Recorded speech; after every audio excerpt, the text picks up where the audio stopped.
Hello friends, एक बार फिर से स्वागत है आप सभी के अपने YouTube channel study for JAC में। आज हम लोग देखने वाले हैं कोटा का महातांडव ऑब्जेक्टिव प्रश्न, क्योंकि कल कोटा का एग्ज़ाम है जैक बोर्ड में। तो चलिए देर ना करते हुए हम लोग शुरू करते हैं वीडियो। पहला प्रश्न देखते हैं। कोटा साहित्यिक धरती निबंध पाठ ककर कर लेखक कौन लागे? तो श्रीनिवास पारूरी। एक बार आप लोग भी कॉपी में लिख लीजिएगा और फिर से पढ़ लीजिएगा। और चलिए दूसरा प्रश्न देखते हैं। श्रीनिवास पारूनी जी के जन्म ठाव कहाँ है? गांव बरवा अड्डा, थाना गोविंदपुर, जिला धनबाद। कुछ भी पूछ सकता है, या तो फिर गांव पूछ सकता है, थाना पूछ सकता है, या जिला कुछ भी पूछ सकता है। तो थोड़ा सब ध्यान में रखिएगा। और श्रीनिवास पानूरी जी के जन्म ईस्वी लिखा तो 25 जनवरी 1920। ये इम्पोर्टेंट है, थोड़ा याद रख लीजिएगा कि 25 जनवरी 1920 जन्म ईस्वी। किसी का भी जन्म ईस्वी और जन्म ठाव सब याद रख लीजिएगा, कहाँ हुआ था और कब हुआ था। खोरठा अक्षर बोर ककरा कहल जाए, मतलब उपनाम। खोरठा अक्षय बोर किसका उपनाम है?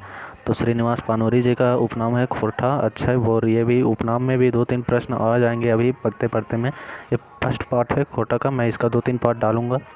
ज़्यादा वीडियो लंबा ना होने के चलते मैं 2-3 पार्ट में करके डाल रहा हूँ। खोरठा अगला प्रश्न है। खोरठा भाषाक परिचय और ओकर समस्या निबंध ककर लिखल लागे? तो डॉक्टर चतुर्भुज साहू। डॉक्टर चतुर्भुज साहू जन्म ठाव कहाँ है? तो जिला साकुल, थाना पतरातू और जिला रामगढ़। गांव साकुल, थाना पतरातू, जिला रामगढ़। इसके बाद अगला प्रश्न है। खोरठा भाषा कितना क्षेत्रफल में बोलल जा है? तो 31,000 वर्ग किलोमीटर क्षेत्रफल में बोलल जाए। सदानी परिवार कौन भाषा झारखंडे सबले बेसी क्षेत्र बोलल जा है? तो खोरठा भाषा झारखंड में सबसे ज़्यादा बोला जाता है। उसके बाद है अगला प्रश्न। खोरठा भाषा कई गो रूप है? 5 गो रूप हैं। ये तो सभी को याद होगा कि खोरठा भाषा में कितने रूप हैं। उसके बाद अगला प्रश्न दे दिया। खोरठा अराइज भाषा लागे या अनार्ज भाषा? तो खोरठा चतुर्भुज साहू और एके झा खोरठा के अनाइज भाषा मानत। मगुर डॉक्टर गजाधर महतो प्रभाकर और शिवनाथ प्रमाणिक एकरा अनार्ज भाषा कहलत। अब क्यों कहलत ये तो टॉपिक पढ़ने के बाद पता चलेगा, लेकिन यहाँ पे जो लिखा है उसके अनुसार ये प्रश्न नहीं आएगा, तो इसको नहीं लिख लीजिएगा, पक्का नहीं आएगा ये। और 12 नंबर में दिया गया है खोरठा भाषा कौन कौन प्रमंडल कर कौन कौन जिला में बोलल जाए।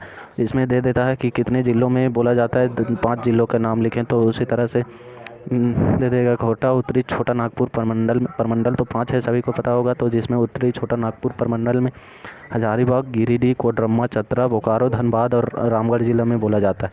उसी तरह संताल परगना में देवघर, दुमका, साहेबगंज, गोड्डा, पाकुड़ और जामताड़ा जिला में। और पलामू प्रमंडल के पलामू, लातेहार जिला में बोलल जाए। सब जिला का नाम याद रख लीजिएगा और कौन कौन प्रमंडल में बोला जाता है देख लिए। उत्तरी छोटा नागपुर है, संथाल परगना है और पलामू है। इसके बाद अगला प्रश्न है। रामगढ़ जिला बोली की नाम लागे? तो सभी को जानते ही होंगे, नहीं जानते होंगे तो कमेंट कर दीजिएगा।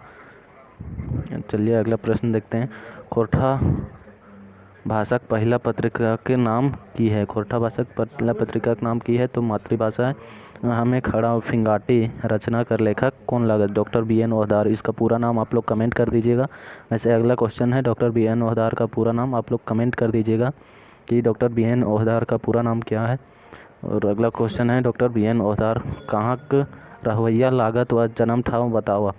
तो इनका जन्म गांव चेटर में हुआ था, थाना रामगढ़ और ज़िला भी रामगढ़ पड़ता था। जो चेटर के होंगे वो कमेंट में वो ही लिखेंगे कि वो ही ज़्यादातर लिख देंगे कि डॉक्टर BN ओहदार का क्या नाम था, पूरा नाम। डॉक्टर BN ओहदार कहाँ पढ़ावा, यानी कि कहाँ पढ़ाते हैं? तो डॉक्टर BN ओहदार रांची विश्वविद्यालय कर जनजातीय व क्षेत्रीय भाषा विभाग में पढ़ाते हैं। हमें खड़ा हो कौन रकम कर रचना लागे? तो फिंगाटी लागे। हमें खड़ा हो कौन शैली में लिखल गया है? तो मैं शैली हम। इसमें हिंदी में मैं दे दिया है और खोरठा में हम ही लिखाता है, तो हम शैली है इसमें। करम परब ककर लिखल लगे, ये तो सभी को मुँह जवानी याद होगा, नीता रानी का लिखा हुआ है। उसके बाद डॉक्टर विनोद कर जन्म ठाव बतावा? तो ग्राम दारू, जिला हजारीबाग। दारू इधर जिला हजारीबाग के अंतर्गत आता है। चलिए अगला प्रश्न देखते हैं हम लोग। डॉक्टर विनोद कुमार कहाँ पढ़ावा है? तो डॉक्टर विनोद कुमार रांची कॉलेज रांची में पढ़ावा है। और करम परब कहिया बनवल जाए? तो आप लोग को पता होगा, भादो इंजोरिया कर एकादशी में करम परब मनवल जाए। शेख भिखारी पर जीवनी कौन लिखल है, तो आप लोग ये भी कमेंट कर दीजिएगा कि शेख भिखारी जी पर जीवनी किसने लिखा था। तो चलिए इतना ही वीडियो, इतना ही लंबा करते हुए, ज़्यादा लंबा नहीं करते हुए, और इसका पार्ट 2 पार्ट 3 आएगा शाम तक। तब तक के लिए जोहार झारखंड, वंदे मातरम।